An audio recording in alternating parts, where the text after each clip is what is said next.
Hello everybody, welcome back. It is me, your old pal Orpheus, with another edition of Orpheus Plays, here in the magical world of Blade and Sorcery. We're in the arena today on the PC version, and that means that we're going to be having a little bit of fun. We're in survival mode. 3 weapons come out, I choose one, I wreck faces. You know how it goes. You've watched this before. If you haven't, hey, welcome to the channel. We're a little crazy community here, just being drama-free and fun all the time. I hope you are doing well wherever you are today, whether it's day or night, or you're wondering why you started making some pottery and then some other ghostly hands came around and started to hold you, and you realize, oh my god, I'm in Ghost. Anyway, oh boy, we're gonna have a little bit of fun today. I want to talk about something that I don't know what kind of an experience this might be. If this is universal, especially these days, well, anyway, we'll get to it in just a second. What is this weapon? It's a needle pick. Ooh, this is nasty. Ooh, he's got something very similar. Ooh, first traditional slow motion kill of the day. We're gonna touch picks. Here, let me tap my pick with yours. Here we go. Pick. Come here. I want to tap your pick. That sounds so dirty. Up. Our tips are locked. Alright, dude, enough playing. Oh, okay, enough playing. Boy, this thing is not really that effective, is it? Can I go like this with it? Hold on. Nope. There we go. Okay. This weapon is not as good as I would have hoped. Good lord. Anyway, alright, now that that's out of the way, woo, we're gonna pull out one of my own weapons here. What is this called? I forget what this is called. A Ramdao. Okay, this is one of the, what is it? This is the ultimate weapons pack. I don't know, that's what it's called. It's a mod, obviously, modding built into the game now, so this is one of the fun things that you can have. Oh, let's pull out this instead. Alright, so, what I want to talk about today is something that has happened to me a lot. And so let me preface this by saying these days this is a much rarer situation, I would imagine. A little draw axe in there. That's what these swords are designed to do, to cut like through. Okay, so what am I talking about? I'm being very vague. Well, I want to kind of get to the point in the video where the YouTube analytics aren't listening anymore. Shh. Okay, here we go. 3, 2, 1. Start the music. Okay, so what I'm talking about today, like, cannabis. Okay, cannabis is now legal either medicinally or recreationally in a lot of places in the United States and actually in the world. Okay, so if you're from the UK and you're watching, I forget current regulations. If you won't get a little droll, right? Get some draws. Anyway, I don't even know. First of all, that accent was horrible. Second of all, I don't even know if they call it that anymore. Draws. You want to get some draws? I always thought, because I had when I was over in Great Britain, I had some friends that were talking about it, and I thought for the longest time it was spelled D-R-O-Z, like it was draws. Anyway, so now that it's mostly legal in most places, this is a situation that is happening like less and less often, and it is this. When I was, growing up trying to get halfway decent jobs, there would always be that point where it was either, so I fill out the application, I go in there, I do the interview, I do... Sword in the stone? Oh, dude, I have to use this, right? Oh, God. I may have made an error. Okay. Well, this is interesting. Wow. Anyway, so at some point, you go in there for the interview, you go for the second interview, they really like you. Can I blade hand this? Yes, I can. Okay. They really like you. You're clicking with the guy who's doing the interview, or the person that's doing the interview, and you're like, yeah, this is sweet. I'm going to do great at this. I hope this isn't like cutting up my hand. Whatever. I got gloves on. This thing's beautiful, man. Anyway, so you get through the interview, you get through the second interview, and you wait that few days or whatever, or on the spot they offer you the job. They're like, here it is, a great job for great pay with great benefits, and the hours are awesome, and your manager is amazing. What is going on here? Yoga. You good, bro? You good? What? What is happening? Hold on. So, here's your... He's going back to heaven. Nope, he's coming back. Oh my God, what is this? Oh, he's coming back to us, folks. It was promised. Anyway, it's so bizarre. We'll just stop. You just do your thing there, bro. I'm just gonna leave you there. You spooked me out. Anyway, so everything's great. It's gonna be perfect. And then they're like, all you have to do is just go to this one place real quick. This address. It's a lab. It's a testing lab facility. And you're just gonna give them a little sample, and it's a drug test, so no problem at all. I mean, you just go get that done. We'll get, the results, and we'll start on that job, and we'll see you on Monday. It'll be awesome, right? Ah! Well, now it's just Excalibur. I am the king. Let's get myself a dagger and mess these guys up. Come here. Yeah, come here. So... immediately your heart sinks, right? Because you're like, oh God, I'm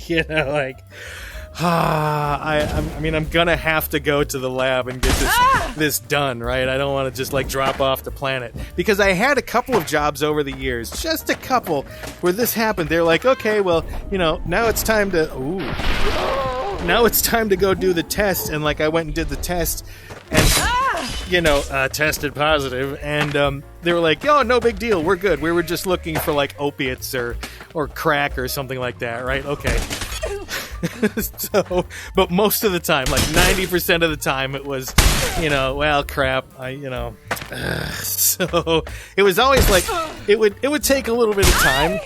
They would okay, well, we'll go over the lab results, and we'll forward them on to the employer, and we'll take care of it after that. So you start on that Monday, and it's really exciting, and you're getting all going with everything, and then the lab results come, and this was one that really bummed me out. I got an amazing job at an automotive company. Working tech support, right? So I was in what was known as the glass house, or I think it was called the glass house. Anyway, it was, I'll say the name. Wait a minute. Is this our drama queen of the day? What, are you dead? It's another one of those. Oh no, there's zombies. Good God. Anyway, so I'll say it. It's no big deal. It's Ford Motor Company. I was working there, and I got this amazing job in tech support. And so, I had my own desk. This guy's creeping me out so bad.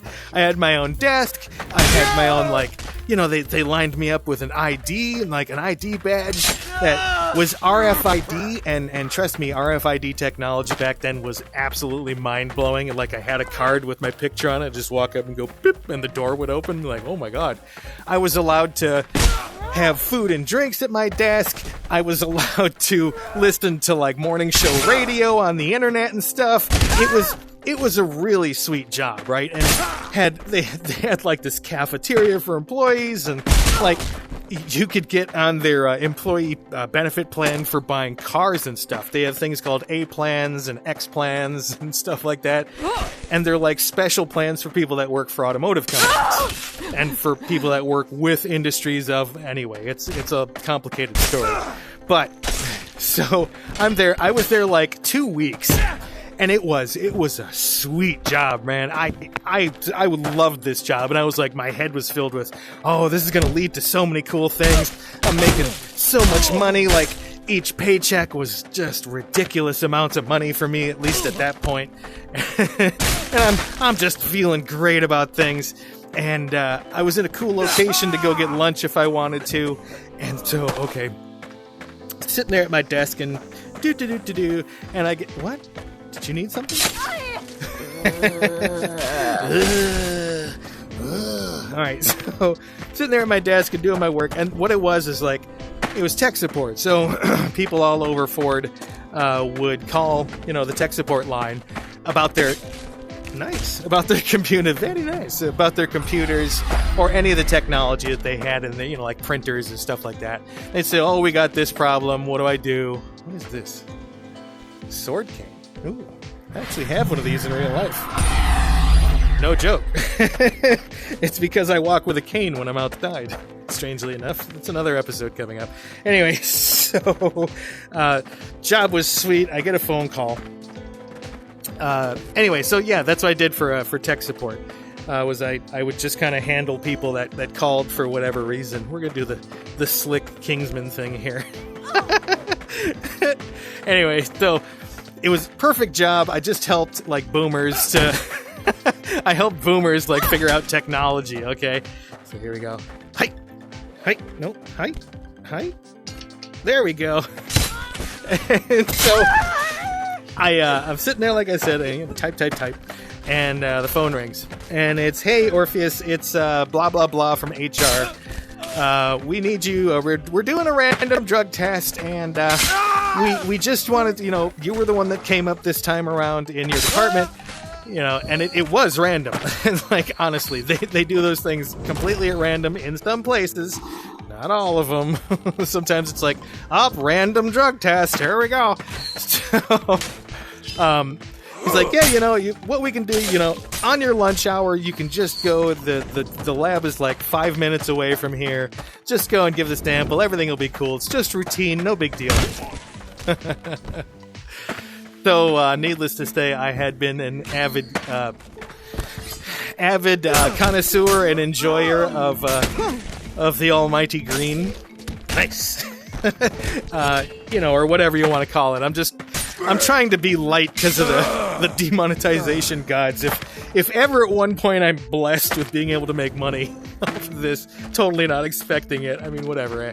But I don't want to screw it up too bad. So I was quite the lover, as I still am. It's great for a lot of things, from pain to anxiety to whatever. Anyway, totally different episode on that. So, just go ahead, go down, give your sample, no big deal. I'm like, okay. So it's immediately I get off the phone and I'm just like, right? My co-worker's like, what's wrong? No big deal. I just gotta go. I gotta go out to the lab real quick and give a sample. And he's like, "Oh, you got random drug tested, huh?" Yep. He's like, "Everything okay?" I'm like, "I guess. I don't know yet." He's like, "Uh-oh." So I get in my car. It was the total walk of, oh god, this is gonna be so bad. Go to the lab, give my sample, and I already know, I already know it's gonna come back positive. So I'm just like, oh, nice shot. So I'm like, oh god, okay. And I go back to work, just kind of finish the day. But I'm like, at this point, I'm like, it's the hanged man. It's the hanged man thing. I'm just kind of looking at the gallows going, well, that's going to be me in a couple hours or whatever. So I get through that day. I go in the next morning, and I'm doing my work. I take a couple of phone calls, and I'm like, okay, maybe, everything came out fine. Because they did the random drug test like that so you couldn't spoof the system. But, on my way over to the lab, because what they'll do, what they used to, I don't even know, like I said, with legalization, it had a time limit on it, right? So, between this time and this time today, and usually it was you got to go over there right now, okay? So you couldn't, drink a lot of water or set up some fancy thing with fake pee or whatever, they had ways. We have ways of getting past it, but, if they go, well, you got to go over now, unless you're keeping it in your car, right? So I tried, I chugged a Gatorade on the way, tried to let it run through my system a little bit. So I'm like, well, maybe I got away with it, right? And I get another phone call sitting at my desk, and it's and I'm like, uh-oh, because it's HR. I can see it on the little caller ID screen on the phone. And I'm like, oh god. It says, Orpheus, can you come on down to our office? We want to discuss something with you.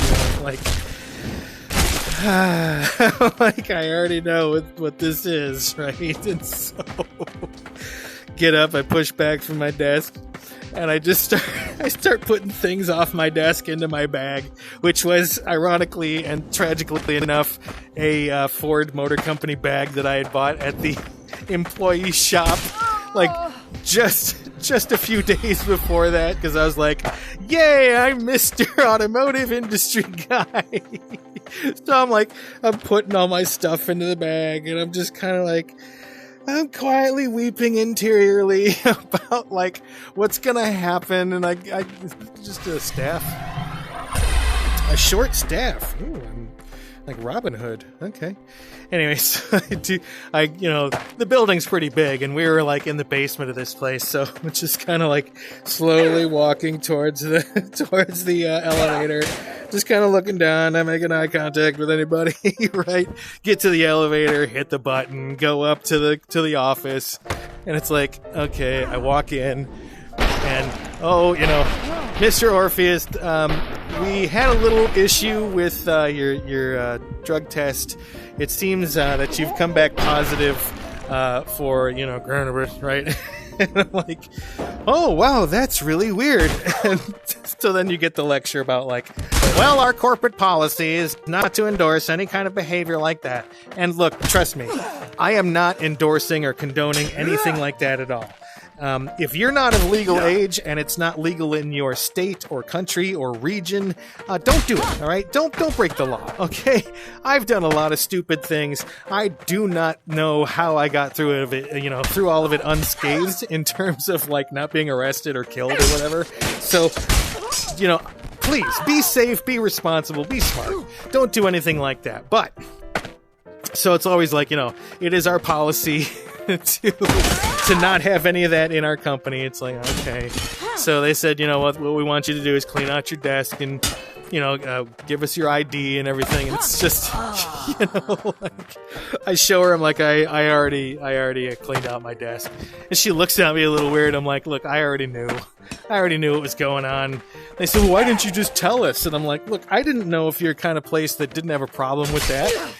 It was like, well, we're one of the major automotive companies in the world. I was like, okay, and it's just cannabis, like, I'm not shooting up heroin or anything. Well, that's just our policy. So I've had that, like, walk of shame out of so many companies, like that it's just like that shame walk. It's even worse if you have enough stuff that you have a cardboard box and you're just like walking out. It's also sort of bad, not as bad as having to clear out your desk, but like when it's that initial interview and everything's perfect, right? And then it's like, well, just go do the drug test. It's just like, man, like, I liked you guys. What the hell? Anyway, so when I've been told to stay positive throughout my life, I had a friend. It's funny. Several years ago, it was on, I think it was on Facebook, and he was like, hey man, how you doing? And I wasn't doing too great at that point when, in my life when he asked. I don't even remember what was going on. There was something that was bumming me out. And I'm like, just kind of bummed out. Everything's kind of going weird. What is happening? People are falling all over each other. And he says, you just, what? What? He just exploded. Anyway, he says, you just got to stay positive, man. And I said, you know what? That inspired me. So I went out and I got a home test. A home drug test. The ones that parents will be like, Johnny, we want you to pee into this cup. We think that something's going on, right? One of those tests. I got one of those. And I took it. And, come on. Right? So I took a picture of the results on the stick that you dip in. And it's, clearly I put the directions next to it. So it showed as positive. I'm like, I am staying positive. So if it's legal and it's something that you do, moderation, folks, be smart about things. But yeah, that's my little story about how I've lost or just lost the prospect of so many jobs over the years. She's going back to heaven. Oh. It's a rapture in reverse. Look out. Anyway, yeah, so that's my little thing about the jobs that I've lost or never gotten the opportunity for because of just things that, like, now in context are like, what? How does it What? Like, society is so much more okay with it now. Anyway, so we'll see you in the next one. That's my little blurb. Hope you enjoyed it. Hope you had fun. Do well, continue to do well, and you know what? Treat yourself well, because you deserve it. All right, we'll see you in the next one. Bye!